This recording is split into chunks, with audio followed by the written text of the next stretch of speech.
दोस्तों नमस्कार। आज हम लोग अध्याय 2 के श्लोक संख्या 45 से शुरू करेंगे। हम लोगों ने 44 तक पिछले अध्याय में कर लिया था।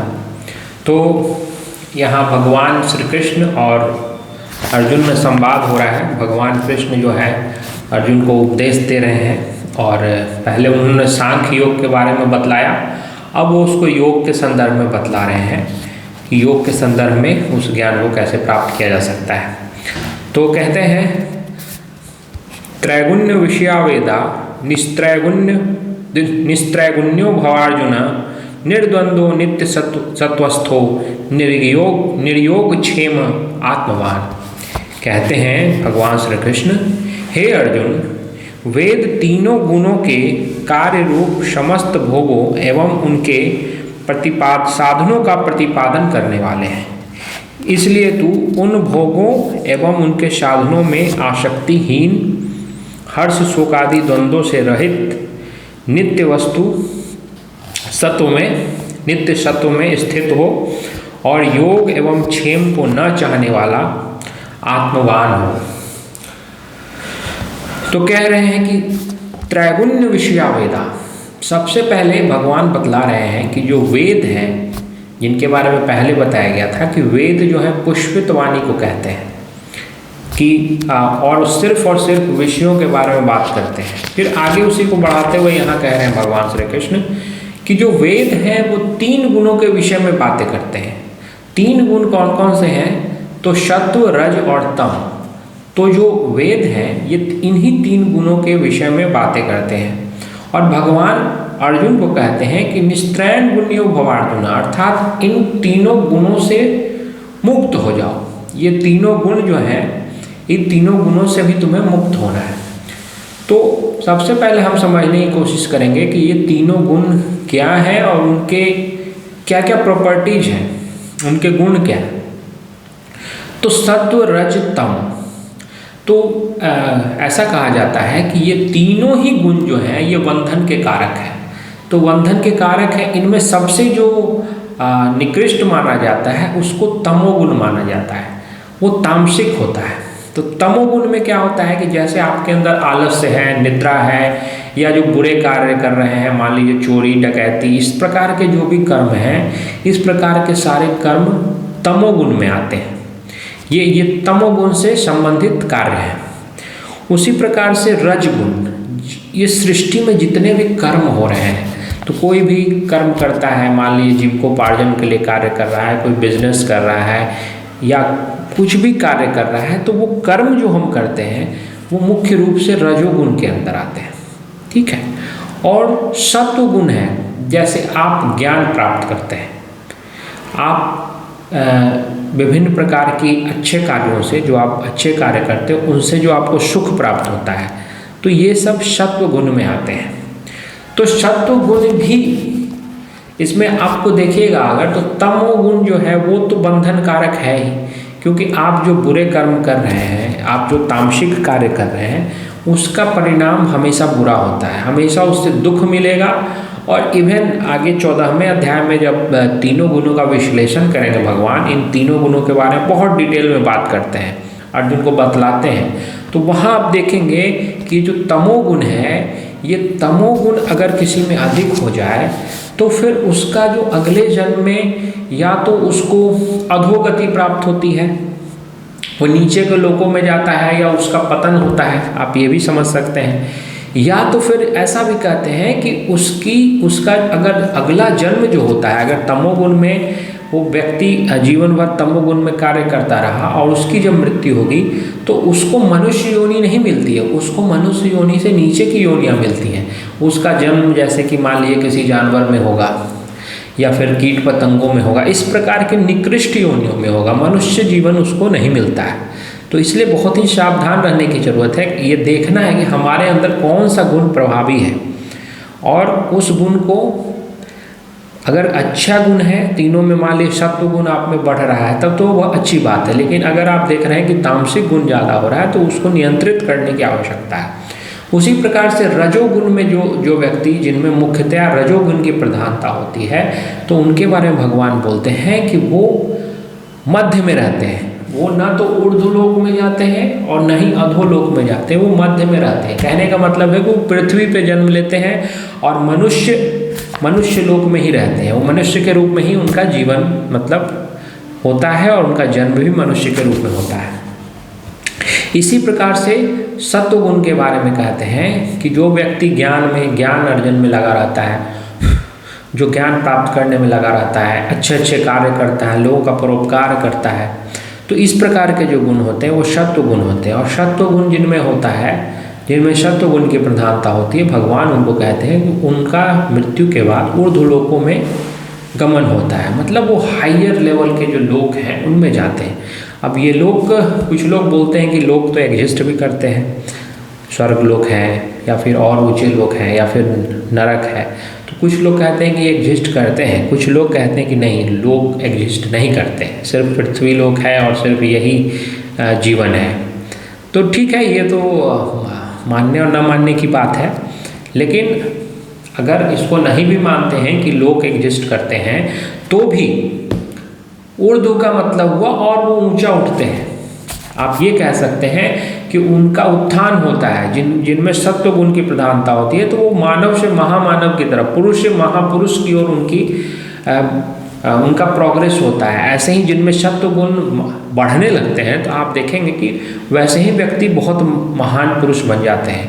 आप महात्मा गांधी को लें, गौतम बुद्ध को लें, या इस प्रकार के जो भी महापुरुष आप देखते हैं, तो उनमें धीरे धीरे सत्व गुण की प्रधानता होती है जो उनको ऊपर उठा देती है। वो सामान्य मानव से ऊपर उठ जाते हैं।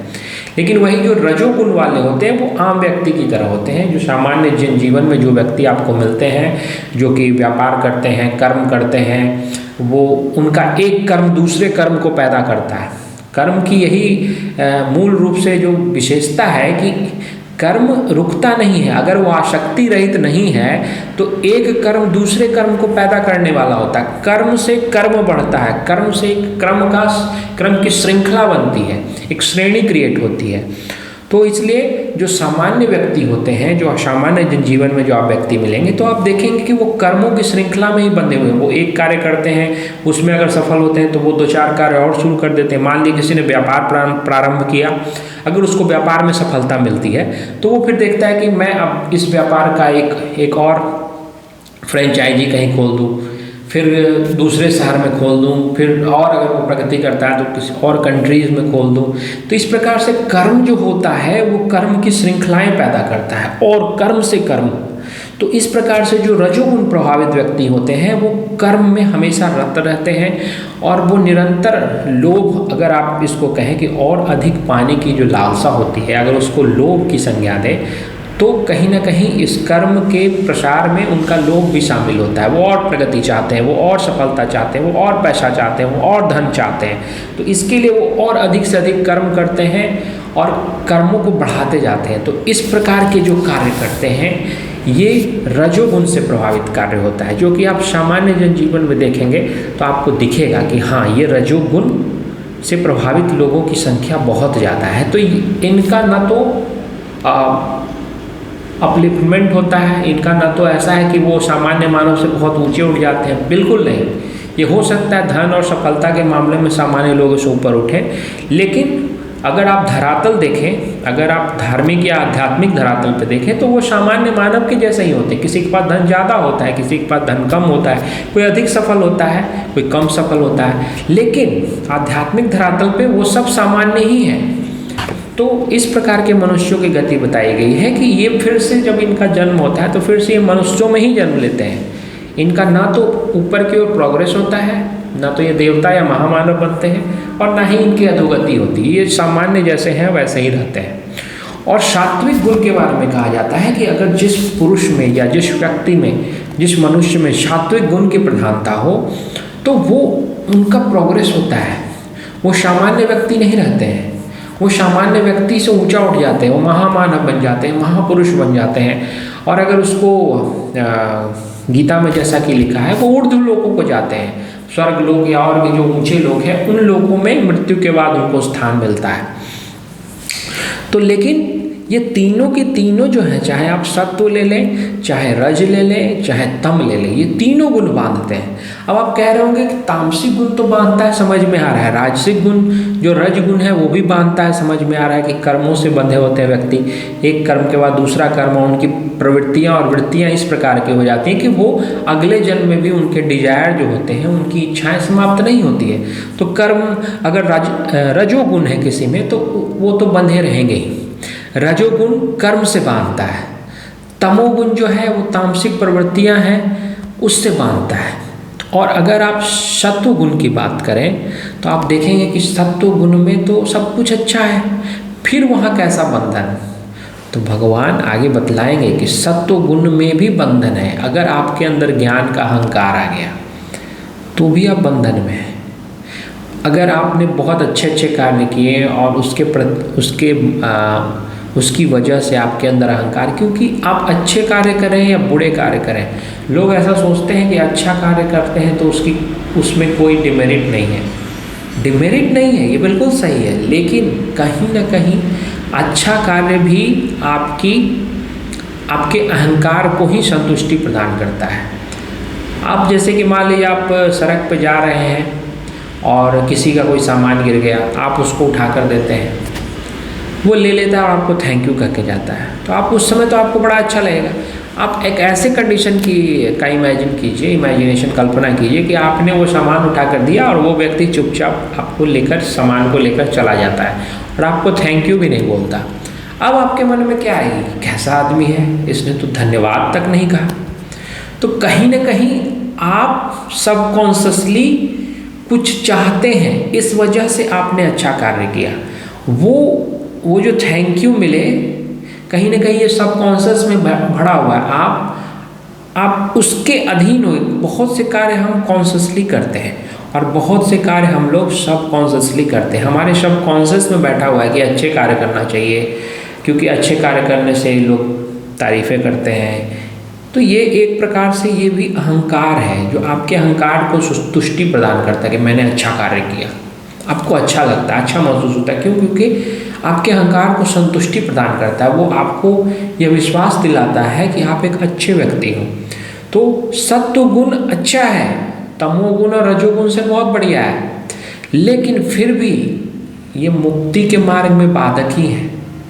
ये भी बंधन करता है, यह अहंकार से बांधता है। ये ज्ञान और सुख के प्रति जो आसक्ति होती है, आप ज्ञान भी आपको ज्ञान मुक्ति दे सकता है, लेकिन अगर ज्ञान से आप मुक्त नहीं होते हैं, ज्ञान से आपको आसक्ति हो जाती है और अच्छा ज्ञान प्राप्त करें, मैं बहुत जानता हूँ, तो आप ज्ञान से भी बंध सकते हैं। ज्ञान में भी जब आसक्ति होगी तो सत्व गुण से युक्त जो कर्म है, अगर उनमें भी आसक्ति हो गई तो वो भी बंधन कारक है। तो इसलिए भगवान कहते हैं कि हे अर्जुन, तू इन तीनों गुणों से ऊपर उठ, इन तीनों गुणों से ऊपर, निस्त्रय गुण्यो बोल रहे हैं, मतलब तीनों गुण से मुक्त हो जा। और कहते हैं किस चीज से मुक्त हो जा, तो निर्द्वंद्व कह रहे हैं कि निर्द्वंद्व बन, मतलब हमारे जीवन में अगर आप देखेंगे तो हमेशा द्वंद्व ही होता है। अगर आप मान लीजिए कोई अमीर है, कुछ समय के बाद वो गरीब हो गया, कोई दुखी है, कुछ समय के बाद सुखी हो गया, अभी सुखी है तो दुखी हो गया, मतलब दो विपरीत ध्रुवों के बीच हमारा जीवन घूमता रहता है। इसी को भगवान द्वंद्व कहते हैं। वास्तव में अगर आपको चुनने के लिए, आप जीवन में अगर गौर करें कि आप जीवन को कैसे जी रहे हैं, तो आप देखें कि आपका जीवन दो विपरीत ध्रुवों के बीच में ही घूम रहा है। कोई व्यक्ति है, वो मान लीजिए कि उसको कोई गलत आदत है, ठीक है, तो अगर गलत आदत को छोड़ देता है वो, तो फिर अच्छा आदमी बन गया। पहले बुरा आदमी था, अब अच्छा आदमी बन गया। तो या तो अच्छा होता है या तो बुरा होता है, या तो सुख होता है या तो दुख होता है, या तो कोई धनी है या कोई गरीब है। तो हम लोग हमेशा विपरीत ध्रुवों पर जी रहे हैं। भगवान कहते हैं विपरीत ध्रुवों पर नहीं जीना है, द्वंद्व से ऊपर उठो। न राग हो, न द्वेष हो, न सुख हो, न दुख हो, इन दोनों से ऊपर उठना है। ना तो सुख होना चाहिए, ना दुख होना चाहिए, ना राग हो, ना किसी से द्वेष हो। ना तो राग का अर्थ है आपको ना तो किसी से ज़्यादा प्रेम हो और ना ही किसी से द्वेष, शत्रुता हो। तो जितने प्रकार के सृष्टि में जो द्वंद्व है और आप देखेंगे तो ये पूरी सृष्टि द्वंद्वमय ही है। तो अगर अर्जुन को भगवान कह रहे हैं कि द्वंद्व से ऊपर उठो, निर्द्वंद बनो, तुम में कोई द्वंद्व नहीं होना चाहिए, नित्य सत्वस्थो, कह रहे हैं कि हमेशा, नित्य का मतलब हमेशा, सर्वदा, सत्वस्थो, सत्व में स्थित हो। पहले तो भगवान कह रहे हैं कि तीनों गुणों से ऊपर उठो, और फिर आप कहेंगे कि अब तो कह रहे हैं सत्व में स्थित हो जाओ। तो कारण है कि आप सत्व में स्थित होंगे तब आपको रजोगुण और तमोगुण से मुक्ति मिलेगी, और जब सत्व में स्थित हो जाएंगे तो फिर आप बाद में उस सत्व को भी छोड़ सकते हैं, सत्व से भी ऊपर उठ सकते हैं। तो तीनों गुणों से ऊपर उठने के लिए पहली कड़ी है, पहली सीढ़ी है कि आपको सत्व गुण में स्थित होना होगा, रज और तम दोनों को त्यागना होगा। जब आप सत्व में स्थित हो जाएंगे तो फिर धीरे धीरे सत्व को भी छोड़कर आप तीनों गुणों से ऊपर उठ सकते हैं। तो भगवान यही बोल रहे हैं कि तुम त्रैगुण्य निस्त्रैगुण्य बनो, तीनों गुणों को छोड़ दो अर्जुन, द्वंद्व से रहित हो जाओ और हमेशा सत्व में स्थित रहो। निर्योग क्षेमा, योग का अर्थ होता है अप्राप्ति की प्राप्ति। जो आपके पास नहीं है उसको अगर आप प्राप्त कर लेते हैं, यही योग है। भगवान आपको आगे जाएंगे, आपको तो बहुत योग की बहुत सारी परिभाषाएं आपको मिलेंगी। समत्व योग है, फिर आगे आप जाएंगे तो आप धीरे धीरे पता चलेगा।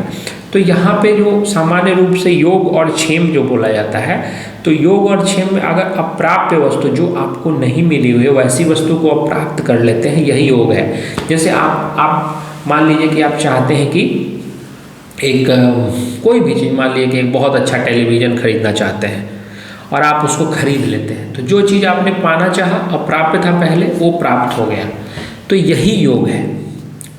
तो अप्राप्य वस्तु की प्राप्ति हो जाए, और क्षेम, जो वस्तु आपके पास है उसकी रक्षा करना, इसको क्षेम बोलते हैं। तो जो भी धन आपके पास है, जो भी जायदाद है, जमीन है, जो संपत्ति है, उसकी रक्षा करना, इसको क्षेम बोलते हैं। तो भगवान कह रहे हैं निर्योग क्षेमा, अर्थात न तो योग और न ही क्षेम। न तो तुम अप्राप्य वस्तु की प्राप्ति के लिए इच्छा करो, और न ही जो प्राप्त हो गया है उसकी रक्षा के लिए प्रयास करो। वो कहते हैं इन दोनों से ऊपर उठो। फिर आगे बोलते हैं आत्मवान बनो। जो इन सब चीज़ों से ऊपर उठ जाएगा वो आत्मवान हो जाएगा, उसको अपने अंदर जो है वो स्थित हो जाएगा। आत्मवान का अर्थ हो गया आत्म को समझो, स्वयं को समझो और स्वयं में स्थित हो जाओ। तो जो तीनों गुणों से ऊपर उठ जाएगा, जो द्वंद्व रहित हो जाएगा, जो सत्व गुण में स्थित हो जाएगा, और फिर उसमें स्थित होकर योग और क्षेम, अप्राप्य वस्तु की प्राप्ति और प्राप्त वस्तु की रक्षा, इन दोनों से भी ऊपर उठ जाएगा, तो वो निश्चित रूप से आत्मवान हो जाएगा। तो भगवान यही कह रहे हैं कि हे अर्जुन, तीनों गुणों से ऊपर उठो, द्वंद्व से रहित हो जाओ, सत्व में स्थित हो जाओ, और न योग न क्षेम, इन दोनों से ऊपर उठकर आत्मवान बनो। आगे कहते हैं यावनर्थ उद्पाने सर्वतः संप्लुतोदके तावान सर्वेषु वेदेषु ब्राह्मणस्य विजानतः। कह रहे हैं सब ओर से परिपूर्ण जलाशय के प्राप्त हो जाने पर छोटे जलाशय में मनुष्य का जितना प्रयोजन रहता है, तत्व को अर्थात ब्रह्म को तत्व से जानने वाले ब्राह्मण का समस्त वेदों में उतना ही प्रयोजन रहता है। तो कह रहे हैं कि जितना अर्थ जो है उद्पाने यानी छोटे जलाशय में किसी का रहता है। अगर किसी को बड़ा जलाशय मिल जाए, अर्थात महासागर किसी को मिल गया, तो अब छोटे जलाशय से उसको ज़्यादा मतलब नहीं हो गया। बड़ा जलाशय जैसे ही प्राप्त हो जाता है जो हर तरह से परिपूर्ण है, तो फिर छोटे जलाशय का कोई विशेष महत्व नहीं रह जाता है। उसी प्रकार से यहाँ पे भगवान कह रहे हैं कि जो ब्रह्म को, ब्राह्मण किसको कहते हैं? जो ब्रह्म को जाने, ब्रह्म को जानने वाले को ब्राह्मण कहते हैं। ब्राह्मण का अर्थ ये नहीं है, जाति सूचक शब्द नहीं है, हमने इसे जाति सूचक बना दिया है, लेकिन ये प्रारंभ में जाति सूचक नहीं था। जो ब्रह्मणि चरितुम शीलम यस्य सह ब्रह्मचारी कथ्यते। ब्रह्मचारी का अर्थ था कि जो ब्रह्म में विचरण करता है, उसी ऐसा जिसका चरित्र हो उसको ब्रह्मचारी कहते हैं, लेकिन बाद में उसका कुछ और अर्थ बना दिया गया। उसी प्रकार से ब्राह्मण का अर्थ था जो ब्रह्म को जानता है, उसको ब्राह्मण कहा जाता था। और तो वही कहते हैं कि जैसे बड़े जलाशय को प्राप्त हो जाने के बाद छोटे जलाशय में लोगों का जो मतलब रह जाता है उतना ही मतलब रह जाता है, जब कोई ब्रह्म को तत्व से जान लेता है तो फिर समस्त वेदों में उसका उतना ही मतलब रह जाता है।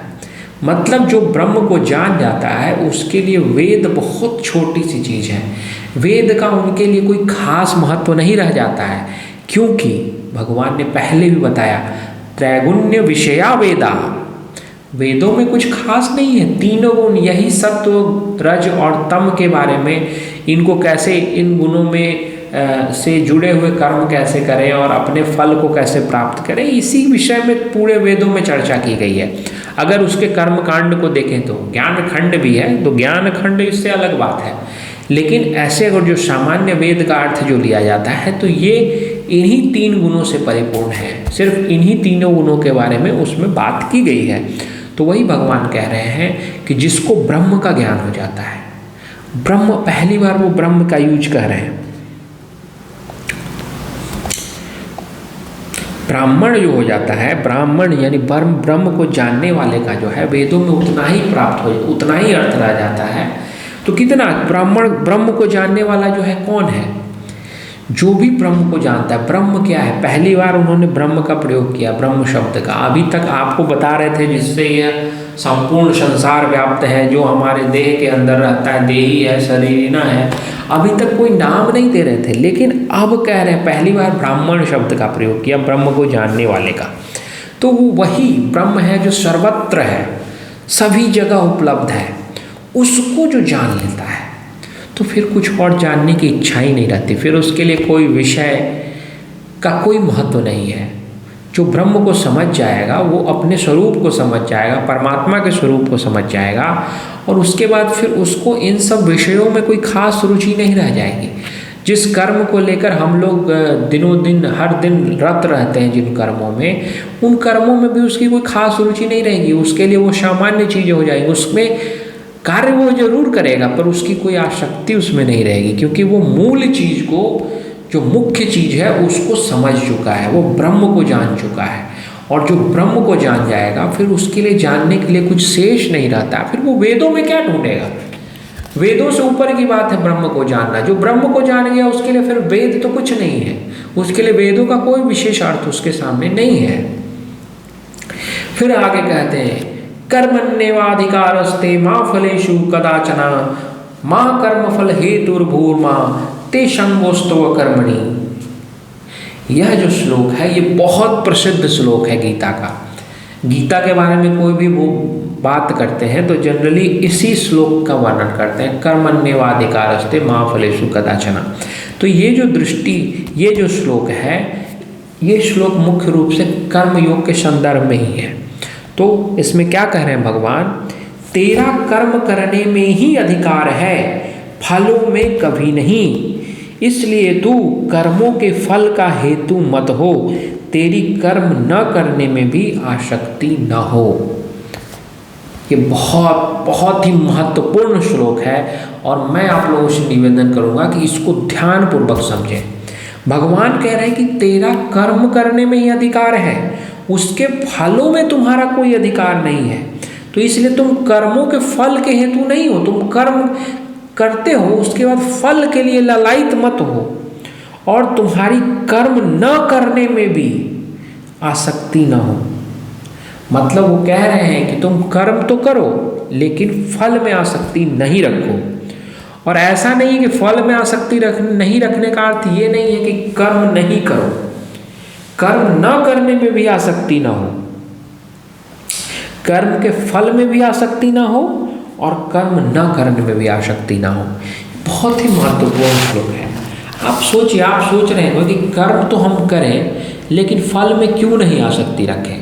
आखिर फल में मेरा अधिकार क्यों नहीं है? मैं बहुत मेहनत करके पढ़ाई करूं तो मैं क्यों नहीं एग्ज़ाम में पास करूं? मैं बहुत मेहनत करके व्यापार करता हूँ और धन का अर्जन करता हूँ, तो मुझे सफलता क्यों नहीं मिलनी चाहिए, मैं सफलता की कामना क्यों नहीं करूँ। ये एकदम सिंपल क्वेश्चन है जो हर व्यक्ति के मन में आता है। तो इसको समझने के लिए आपको पहले समझना होगा कि आप जो कर्म करते हैं वो सिर्फ आप पे निर्भर करता है। मैं मान लीजिए कि कोई भी व्यापार कर रहा हूँ, उस पर काम मैं शुरू करता हूँ, या फिर मान लीजिए कि मैं पढ़ाई कर रहा हूँ, मेरी परीक्षा है, एग्ज़ाम है, उसके लिए मैं पढ़ रहा हूँ। तो आप ये जो पढ़ने का कार्य है, ये तो पूरी तरह से आप पे डिपेंडेंट है। आप जितना पढ़ेंगे, जितना ज़्यादा से ज़्यादा पढ़ेंगे, वो आपके ऊपर निर्भर करता है। आप अगर पढ़ना चाहेंगे तो पढ़ सकते हैं, नहीं पढ़ेंगे तो पढ़ाई नहीं होगी। तो ये जो कर्म करना है, ये पूरी की पूरी आपके कंट्रोल में है, वो आपके अधिकार में है। भगवान यहाँ खुला बोल रहे हैं कि तुम्हारा सिर्फ कर्म करने में ही अधिकार हो। यानी यहाँ आप कभी नहीं कह सकते कि कोई मुझे कर्म करने से रोकता है। कर्म करने से अगर कोई रोकता है तो वो सिर्फ और सिर्फ आप हो, क्योंकि कर्म करने में आपका अधिकार है, भगवान ये कह रहे हैं। लेकिन साथ ही कहते हैं कर्मों के फल में नहीं। आप सोचिए क्यों नहीं, फल में क्यों नहीं अधिकार। मान लीजिए आप एक परीक्षा की तैयारी करते हैं, आप मान लीजिए कोई कंपटीशन की तैयारी करें, आप खूब बढ़िया से पढ़ाई करते हैं, तो आपका प्रश्न मन में आएगा कि जब मैं पढ़ाई कर रहा हूँ तो मेरा फल, मतलब मैं एग्ज़ाम में कंप्लीट कर जाऊँ, टॉप कर जाऊँ, इसमें मेरा अधिकार क्यों नहीं, ये क्यों नहीं सोचूँ मैं। तो कारण है, कारण यह है कि आप अपनी पढ़ाई कर रहे हैं, लेकिन आपके साथ साथ जितने लोग परीक्षा में भाग ले रहे हैं वो सब भी पढ़ाई कर रहे हैं। तो जो रिजल्ट आएगा वो सिर्फ आप पे निर्भर नहीं करेगा। अगर कोई आपसे अधिक अच्छे से पढ़ाई कर लिया, किसी का IQ आपसे भी बेहतर है, उसने ज़्यादा मेहनत की है, उसका ज्ञान अच्छा है, और इवन एग्ज़ाम देने के समय उसका मूड बढ़िया है, टेम्परामेंट बढ़िया, ये सारे फैक्टर जुड़ के तब वो रिजल्ट बनाएंगे। तो ये फल आप पे नहीं डिपेंड कर रहा है। अगर आपसे बेहतर कोई है तो वो आपसे बेहतर कर जाएगा वहाँ। यानी फल, अगर आप ऐसा सोचें कि पूरे ब्रह्मांड की जितनी शक्तियाँ हैं उसका रिजल्टेंट फल होता है, और कर्म सिर्फ मेरा होता है। तो जो पूरे ब्रह्मांड की सभी शक्तियों के समेशन है, जो समेशन है, सबका योग है, वो फल है। तो फिर वो सिर्फ मेरे ऊपर कैसे डिपेंड करेगा, उस पर मेरा अधिकार कैसे हो सकता है। मान लीजिए मैं एक जगह जाना चाहता हूँ, वो 2 घंटे में वहाँ पहुँचने में समय लगता है। सपोज मान लीजिए मैं पटना में हूँ, पटना से मुझे 2 घंटे दूर कहीं जाना है, ठीक है। तो मैं उसके लिए अपने बाइक पे बैठता हूँ, निकल जाता हूँ। मैं समय देख लेता हूँ कि मुझे 2 बजे पहुँचना है, मैं 12 बजे निकल रहा हूँ, तो 2 घंटे में मैं जरूर पहुँच जाऊँगा। मैं कर्म कर रहा हूँ अपने हिसाब से, और मैं बिल्कुल सही समय पे निकला, सही तरीके से निकला, ठीक है। अब देखिए, आप जाते हैं और रास्ते में हाईवे पे जाम लग जाता है, हाईवे पे बहुत लंबा जाम है, और 2 घंटे तक जाम में ही आप फंसे रह जाते हैं। तो आपको जो 2 घंटे में पहुँचना चाहिए था, आप 4 घंटे में पहुँचते हैं। और कोई बहुत इम्पोर्टेंट मीटिंग होने वाली थी, वो मीटिंग 2 घंटे में समाप्त हो जाती है। मतलब आप पहुँचते हैं तो मीटिंग समाप्त हो जाती है। अब देखिए, कर्म तो आपने किया था, कर्म बिल्कुल सही किया था। आप एकदम 2 घंटा पहले निकले थे कि समय पर मैं पहुँच जाऊँ, आप बाइक से निकले थे, सब कुछ सही था। लेकिन आपका वहाँ पहुँचना सिर्फ आपके कर्म पे निर्भर नहीं करता है, वो अन्य लोगों के कर्मों पे भी निर्भर करता है। उसी रास्ते में जो ट्रक जा रहा होगा, उसी रास्ते में जो अन्य लोग जा रहे होंगे, किसी ट्रक के वजह से जाम लग गया, तो किसी अन्य व्यक्ति के कर्म से, या किसी ब्रह्मांड, मान लीजिए कि रास्ते में कोई पेड़ गिर गया, या कोई कुछ ऐसा चीज़ हो गया, प्राकृतिक घटना घट गई जिसके वजह से जाम लग गया, तो आप सोचिए कि सिर्फ मनुष्य का ही कर्म नहीं, प्रकृति भी जो कर्म कर रही है, प्रकृति की वजह से भी जो कार्य हो रहा है, वो भी आपके फल को प्रभावित कर रहा है। इसलिए मैं कह रहा हूँ कि फल सिर्फ आपके कर्म पे डिपेंड नहीं करता, बल्कि पूरे ब्रह्मांड के सभी परिस्थितियों का जो समेशन है, जो योग है, वो फल है। तो जो सभी ब्रह्मांड की सभी शक्तियों का योग है, मतलब सब चीज़ों पे डिपेंड कर रहा है। प्रकृति पे भी डिपेंड कर रहा है, अन्य मनुष्यों पे भी डिपेंड कर रहा है, अन्य जीवों पे भी डिपेंड कर रहा है। उस पर सिर्फ आपका अधिकार कैसे हो सकता है? आपका बिल्कुल अधिकार नहीं है। फल क्या मिलेगा आप ये डिसाइड नहीं कर सकते हैं। आप कर्म कर सकते हैं, आप अच्छे से अच्छा कर्म कर सकते हैं, बेहतर से बेहतर कर्म कर सकते हैं, ये आपके अधिकार में है, लेकिन उसका फल आपके अधिकार में नहीं है।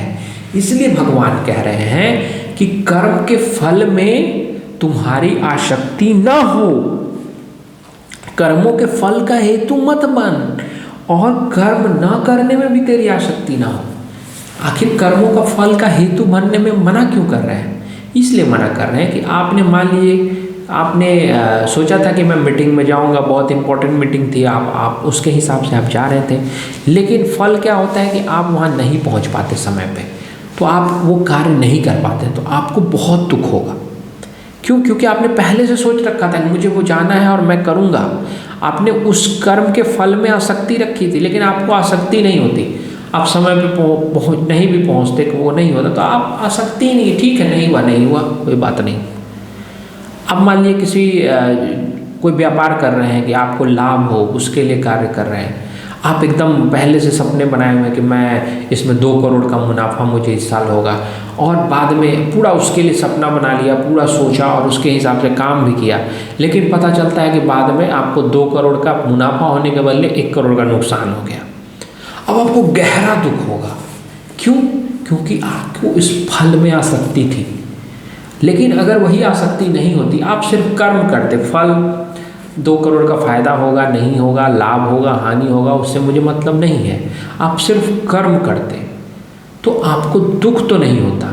आपको लगता है ठीक है घाटा हो गया, ठीक है नुकसान हो गया, लेकिन दुख नहीं होगा। दुख हमारे आसक्ति से होती है, एक्सपेक्टेशन से होती है। अगर कोई एक्सपेक्टेशन ना हो, कोई आसक्ति ना हो, तो दुख भी नहीं होगा। और मैं आपको एक और सीक्रेट बताता हूँ कि अगर किसी की कर्म फल में आसक्ति नहीं होना, तो उसका कर्म इतने उच्च कोटि का होगा, क्योंकि ऊर्जा का एक बहुत बड़ा भाग हम लोग फल पे विचार करने में लगा देते हैं।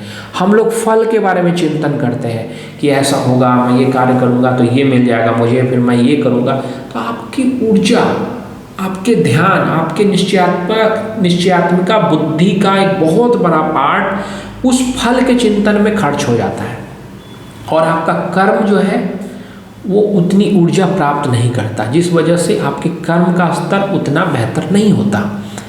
तो यही चीज़ भगवान कह रहे हैं कि अगर आपके कर्म के ये बहुत मनोविज्ञान है। आप एक बात समझें तो पश्चिम का पूरा मनोविज्ञान या पाश्चात्य जितने भी लोग हैं वो मोटिवेशन की बात कर रहे हैं। जब तक मोटिवेशन होगा तब तक कर्म होगा, अगर मोटिवेशन नहीं होगा तो कर्म नहीं होगा। जितने भी आधुनिक विचारक हैं वो ये कहते हैं कि कर्म के लिए मोटिवेशन जरूरी है। आप कोई भी कर्म करते हैं वो बिना मोटिवेशन के नहीं हो सकता। लेकिन भगवान श्री कृष्ण उल्टी बात बोल रहे हैं, मोटिवेटेड कर्म नहीं करना है। आपको कर्म को कर्म के लिए करना है, क्योंकि वो कर्म आपको स्वयं प्राप्त हुआ। जैसे अर्जुन को वो युद्ध स्वयं प्राप्त हुआ था, उसने वो युद्ध के लिए कोई प्रयास नहीं किया था, उसको वो स्वयं प्राप्त हुआ था। उसी प्रकार से कर्म को फल के लिए नहीं करना है, बल्कि कर्म को कर्म के लिए, जो कर्म आपको प्राप्त होता है उस कर्म को करना है। अगर इस प्रकार से कर्म करेंगे तो आपकी पूरी ऊर्जा जो है कर्म पे लगेगी। आप जो है फल के बारे में बिल्कुल नहीं सोचेंगे, तो आपके कर्म में जो क्वालिटी आएगी, आपका कर्म पूरे फोकस से होगा। तो उस प्रकार जो कर्म करता है ना, उसका कर्म अत्यंत उच्च कोटि का होता है। और मैं कहता हूँ कि जो इस प्रकार का कर्म करेगा उसके सफल होने की ज़्यादा संभावना है, क्योंकि सृष्टि भी उसको मदद करने लगती है। प्रभु भी ये देखेंगे कि इसको तो बिल्कुल आसक्ति ही नहीं है, ये तो पूरा अनासक्ति से कर्म कर रहा है, कोई आसक्ति नहीं, एकदम निष्काम भाव से कर्म कर रहा है। तो वैसे मनुष्य का कर्म सफल ना हो इसकी संभावना बहुत कम है। वैसे ही केस में नहीं होगा ना, जिसमें अगर प्रकृति या अन्य परिस्थितियाँ बिल्कुल ही उसके विपरीत हो जाए। लेकिन जो पूरे अनासक्त भाव से कर्म करेगा ना, उससे श्रेष्ठ कर्म कोई कर ही नहीं सकता, और उसके सफल होने की संभावना भी सबसे ज़्यादा होती है। लेकिन मैं फिर से कहूँगा कि सफलता के बारे में नहीं सोचना है, सिर्फ कर्म को कर्म के लिए करना है। जो कर्म स्वतः प्राप्त हो रहा है उसको फल की बिना किसी आकांक्षा के कर्म कर रहा है। भगवान बहुत ही बेसिक बात कर रहे हैं। मोटिवेटेड वर्क जो है आपको वो ज़्यादा सफलता दिलाए इसकी कोई गारंटी नहीं है, लेकिन अनासक्ति वाला कर्म वो ज़्यादा उचित है। क्योंकि अगर आप अनासक्त भाव से कर्म करेंगे तो आपकी फल में आसक्ति नहीं होगी। उस केस में आपको चाहे सुख मिलेगा या दुख मिलेगा, सफलता मिलेगी असफलता मिलेगी, दोनों भाव में आपको कोई दुख नहीं होगा। आप असफल भी होंगे तो चूंकि आपने फल की कोई आकांक्षा नहीं की थी, फल की कोई आसक्ति आपके मन में नहीं थी, तो इसलिए आपको दुख भी नहीं होगा, आप निर्विकार होंगे। तो इस जीवन में सबसे बड़ी चीज़ होती है कि दुख ना मिले, दुख से आप ऊपर उठें। सुख भी ना मिले, जो फल की आकांक्षा नहीं करेगा उसको सुख भी नहीं होगा। अगर वो सफल हो गया तो ठीक है, उसको कोई खास सुख नहीं होगा। अगर वो असफल हो गया तो भी उसको कोई खास दुख नहीं होगा। तो भगवान अर्जुन को ऐसा ही कहते हैं कि तुम अनासक्त भाव से काम करो, कर्मों के फल का हेतु मत बनो, लेकिन कर्म न करने में भी आसक्ति ना हो। अकर्मणि संगमास्तु कह रहे हैं कि ऐसा नहीं है मेरे कहने का मतलब कि तुमको कर्म न करना है। ऐसा मत समझो कि कर्म तुमको नहीं करना है, इसी में तुमको रुचि आने लगे, आसक्ति आने लगे। नहीं, जो कर्म प्राप्त होता है उस कर्म को करना है और बहुत ही जितने अच्छे तरीके से हो सकता है उस तरीके से करना है। तो भगवान कह रहे हैं कि कर्म के फल का हेतु भी मत बन। कर्म में तुम्हारा अधिकार है, फल में तुम्हारा अधिकार नहीं है। कर्म के फल का हेतु मत बन और कर्म नहीं करने में भी तुम्हारी आसक्ति ना हो। तो आज हम इतना ही करेंगे। अगले पार्ट में हम लोग 47 के बाद 47 के बाद जो श्लोक हैं उनके बारे में अध्ययन करेंगे। और आप सभी को मेरा नमस्कार।